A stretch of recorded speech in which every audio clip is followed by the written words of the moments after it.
గడ్డం ప్రవీణ్ అండి, పత్యాపురం నర్మర్ మండలం. నేను 150,000 కాడ కట్టామండి మనిషి. ఇక్కడికి వచ్చి మా నిండా మోసం చేశారు మమ్మల్ని. కొంచెం మా దయించి కొంచెం చూడండి సార్. నా పేరు రాఘోల్ చిరంజీవి అండి, భీమవరం పాలకోట మండలం. నేను కట్టింది 1,60,000 కట్టానండి. ఝాన్సీ గారు నాకు మధ్యలో కథనం ఉన్నాడు. కట్టిన తర్వాత ఎయిర్పోర్ట్లో జాబ్ సెక్యూరిటీ గారిని తిరిగి రప్పించేశారండి. తీరా వచ్చిన తర్వాత ఇప్పుడు వచ్చి 40 రోజులు అవుతుందండి. కేసు వచ్చిన 10 రోజులు మాత్రమే ఉంది. అడిగితే జాబ్ ఏం చూపించలేదండి. అడిగితే కలివిలో పడ చూపించారండి. నేను తిరిగి వచ్చేస్తాం. ఆయన దయించి మాకు ఏం న్యాయం చేస్తాను కోరుకుంటున్నాను పోలీస్ డిపార్ట్మెంట్. నా పేరు జయరామండి, మా తోకలపల్లి నిడమర మండలం. మేము 150,000 రూపాయలు కట్టానండి. నేను క్యాష్ అయితే ఇవ్వలేదు, ఫోన్పేలో చేశానండి. మా దగ్గర ప్రూఫ్స్ ఉన్నాయండి, ఆధారాలు. కానీ మా ఆయన దయించి ఇది గమ్మని చర్య తీసుకోవాలని మేము పోలీసు వారిని కోరుకుంటున్నాం. నమస్కారం అండి, నా పేరు గంసల వెంకటరాజు అండి, తోకలపల్లి నిడమర మండలం. నేను 140,000 కట్టానండి. ఇది ఒక మనిషిని మధ్యలో కూడా పెట్టానండి. ఇది తక్షణం చర్య తీసుకుని కింద టికెట్లు వేసి ఇండియాకి రప్పించాలని కోరుకుంటున్నాను. నా పేరు వీరస్వామి నుండి పిఠాపురం నుండి కాకినాడ మండలం వస్తున్నాం. అది నేను 140,000 ఝాన్సీ కట్టి ఉండి భీమవరం దెయ్యాలు తిప్పండి వాళ్ళది బిమ్మ ఝాన్సీ రండి ఏజెంట్. ఆవిడ ద్వారా మేము డబ్బులు కట్టి మార్చుకోండి. చేస్తాను ఉద్యోగం కూడా మానేసి పిలిపించిందండి అడిగి మమ్మల్ని. ఎందుకంటే ఎంప్లాయ్మెంట్ వైజ్ నమ్మించింది అందరినీ. 40 రోజులు నలిగిపోయింది, భోజనం లేవు, సరే నిద్ర లేదు, టికెట్ ఏమంటే టికెట్ వేస్తలేదు. సరే సరే సమాధానం కూడా చెప్తలేదు సార్. మాకు న్యాయం చేయాల్సింది కోరుతున్నాం సార్. నమస్తే అండి, నా పేరు చలపన్ రవి అండి, జున్నూరుపాలెం కోడూరు మండలం. ఇక్కడ ఏంటంటే అండి ఝాన్సీ అని డేమా ఝాన్సీ దెయ్యాలు చెప్పండి ఆవిడది. మమ్మల్ని 140,000 రూపాయలు కట్టించుకుని ఇలాగ ఎయిర్పోర్ట్లో వర్క్లను తీసుకొచ్చిందండి ఇక్కడికి. కానీ ఇక్కడికి వచ్చిన తర్వాత ఎయిర్పోర్ట్లో వర్కులు లేవు, ఏమీ లేవండి. అలాగనేసి ఒక రోజు 2 రోజులు కదండి 40 రోజులు అక్కడ కూర్చోబెట్టింది మమ్మల్ని. భోజనాలు లేవండి, సరైన రూమ్ వసతి లేదండి, అసలు మాకు ఏమీ లేదండి. ఇక్కడ అసలు ఏమీ కల్పించలేదు ఆవిడ ఇక్కడికి వచ్చిన తర్వాత. కనీసం తాగడానికి మంచిలు కూడా ఉండేవి కదండి ఒక్కొక్కసారి. అది ఇప్పుడు పరిస్థితి ఏంటంటే మమ్మల్ని చాలా ఇబ్బంది పెట్టిందండి ఆవిడ.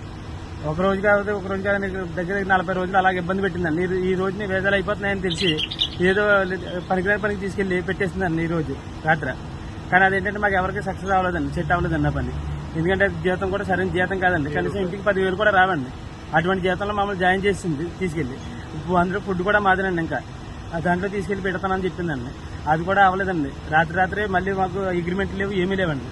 అలా పంపించేసి తాళాలు వేసి వచ్చేసి పంపించేశారండి రూమ్కి. పాస్పోర్ట్లు లాగేసుకుంటున్నారండి మా దగ్గర. పాస్పోర్ట్ లాక్కునే టైంకి మేము వచ్చేసామండి బయటికి. చాలా ఇబ్బంది పెట్టిందండి, చాలా అంటే చాలా ఇబ్బంది పెట్టింది ఆవిడ. నరకం చూపించేసింది మాకు. కానీ మీరు ఏదైనా సహకరించి మాకు ఏదైనా సాయం చేస్తారని కోరుకుంటున్నామండి. నమస్తే అండి, నా పేరు అజయ్, పాలకుల పక్కన జున్నూరుపాలెం అండి మాది, కోడూరు మండలం. ఇలా నేను 150,000 కట్టానండి. ఇలా బీమా ఝాన్సీ గారికి డైరెక్ట్గా ఫోన్పే చేస్తాం. చేతికి అమౌంట్ కూడా ఇచ్చాను నేను. ఇలాగా అంతా మా అన్ని చేతుల మీద వెళ్ళిందని మా ఆయన మంచి కూడా ఉన్నాడు. ప్రస్తుతానికి అయితే ఇక్కడ తిండి గురించి కూడుకుంటాకి కానీ అసలు వసతులు ఏం లేవండి. మాకు సమాధానం కూడా రెక్లెస్గా చెప్తుందండి ఆవిడ. ప్రస్తుతానికి అయితే ఫోన్ మాట్లాడుతుంటే కూడా ఫోన్ కట్ చేస్తుందండి. మీరే కొంచెం మా మీద దయించి మా రిటర్న్ దగ్గర తెప్పించి ఇంటికి రప్పించేలాగా. మళ్ళీ ఇంకోటి ఏంటంటే కేసు పెట్టినా మమ్మల్ని కూడా మీరేం చేయలేరు అన్నట్టుగా రెక్లెస్ గా మాట్లాడుతుంది. వీడియోలు వాట్సాప్ లో అన్ని ఉన్నాయి సార్ మా దగ్గర.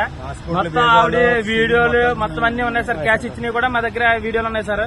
మొత్తం అన్ని A to Z మా దగ్గర వీడియోలతో సహా ఉన్నాయండి. వాట్సాప్ లో మెసేజ్లు ఉన్నాయండి, ఇక్కడ ఏజెంట్లు పెట్టిన మెసేజ్లు ఉన్నాయి. పోలీసులు ఏమి చేయలేరు అన్నవి కూడా మా దగ్గర ఉన్నాయండి. కంప్లైంట్ ఇచ్చినా మీరు ఏమి చేయలేరు అన్న మాటలు కూడా మా దగ్గర అన్ని రికార్డింగ్లతో సహా ఉన్నాయి సార్. కాకపోతే ఏంటంటే బాగా మోసం చేశారు సార్ మమ్మల్ని. అదానికి మీరు స్పందించారని మేము మరీ కోరుకుంటున్నాం. నా పేరు సాయి అండి, నేను కోడూరు మండలం మధ్యన్నూరు అండి. నేను అదే ఝాన్సీ అనే ఏజెంట్కి డబ్బులు కట్టానండి.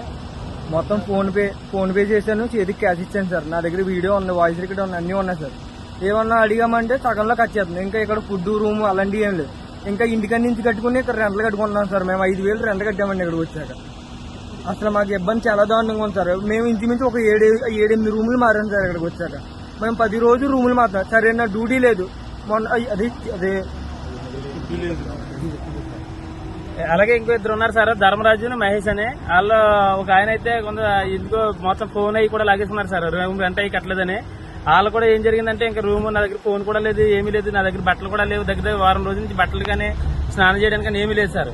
అలాగనేసి ఇంకా ఆయన కొంచెం అప్సెట్ అయ్యి బయటకు వెళ్ళిపోవడం జరిగింది. బయటకు వెళ్ళిపోయాడు. ఇప్పటి వరకు కూడా ఆయన కనిపించలేదు. మహేష్ అన్న ఆయన ఆచూకీ లేదండి. ఆయన కూడా మీరు ఏమైనా కొంచెం స్పందించి మహేష్ అన్న ఆయన కూడా తీసుకెళ్తారని మేము కోరుకుంటున్నాం. అలాగే ఇంకొక ఆయన ధర్మరాజు అనే ఆయన ఉన్నారండి, ఆయన కూడా వచ్చారు. చాలా 40 రోజులు చూసాడండి ఆయన కూడా. చూసిన తర్వాత ఇంకా మనస్తాపంతో ఇంకా నాకు ఇక్కడ అవ్వదు, నాకు ఇంటి దగ్గర ఏమి ఈఎంఐలు అవి పెరిగిపోతున్నాయి, లేకపోతే ఇంకా ఇంటి దగ్గర పిల్లలకి చూసుకోవాలి అయ్యి అనేసి ఇంకా కష్టాలతో వెళ్ళిపోయాడు ఆయన. ప్రాణాల మీద ఆశని ఇంకా అప్పులుంటే ఉన్నాయి, అప్పు ఇంటి దగ్గర తీర్చుకుంటాను లేకపోతే ఏదో చేసుకుంటాను నాకు కష్టాజీతంతో వెళ్ళిపోవడం జరిగింది సార్.